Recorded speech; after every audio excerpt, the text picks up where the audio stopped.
तुम्हाला खुब्यामध्ये अथवा जांघेमध्ये दुखत असेल आणि तुमचं निदान एव्हियन हिप म्हणजेच रक्तपुरवठा खंडित झाल्यामुळे खुब्याचे होणारी झीज असं असेल तर हा व्हिडिओ नक्कीच तुमच्यासाठी आहे. मी doctor Amol Chavan, hip and knee specialist, Deccan hospital Kolhapur. आज आपण एव्हियन हिप कशामुळे होतो, त्याची साधारण काय लक्षणं असतात, त्याच्यासाठी कोणती इन्व्हेस्टिगेशन करावीत आणि उपचार पद्धती कशा प्रकारची असते ह्या विषयावरती बोलणार आहोत. आपला खुब्याचा सांधा हा बॉल अँड सॉकेट टाईपचा सांधा असतो, म्हणजे पेल्विक बोनमधलं सॉकेट आणि मांडीच्या वरच्या हाडांमधला बॉल ह्याचा तो एकमेकांमध्ये गुळगुळीतपणे हालचाली करतात, त्यामुळे आपल्या खुब्याच्या सर्व हालचाली शक्य असतात. तर कोणत्याही कारणास्तव तो गुळगुळीतपणा जाऊन खरबरीतपणा आला की खुब्याच्या सांध्याचा त्रास चालू होतात. एव्हियन हिपमध्ये हेच होतं.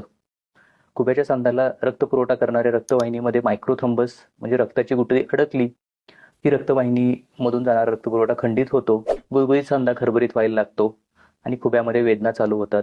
चालताना लंगडायला होतं, मांडी घालून बसता येत नाही किंवा संडासच्या पोझिशनला बसता येत नाहीत, पायऱ्या चढ उतार करताना त्रास होतो. ही साधारण लक्षणं जाणवायला लागतात.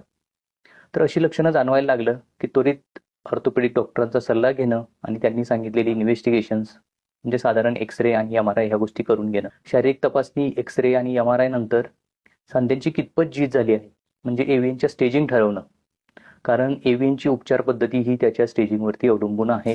पहिल्या 2 स्टेजेस म्हणजे स्टेज 1 आणि 2 ह्यामध्ये कन्झर्वेटिव्ह ट्रीटमेंट लागू होते, म्हणजे औषधोपचार आणि काही पथ्य पाळणं. औषधोपचारमध्ये बघायला गेलं तर वेदनाशामक औषधं, कॅल्शियम, व्हिटॅमिन डी सप्लिमेंटेशन आणि काही मॉडर्न मेडिसिन्स जे की हाडाची क्षमता टिकवून ठेवण्याचं काम करतं, ज्यामध्ये बिसफॉस्फोनेट्स हे औषध येतं. आणि आपल्या दैनंदिन जीवनशैलीमध्ये बदल म्हणजे धावपळ कमी करणं, जे खुब्याच्या सांध्यांवर येणारा सर्व ताण कमी करणं, त्यामध्ये मांडी घालून न बसणं, संडाससाठी कमोडचा वापर करणं, अगदी जास्त वेदना असेल तर काठीचा वापर करणं, धावणं, पळणं, ट्रेकिंग करणं ह्या सर्व गोष्टींना बंधन आणणं.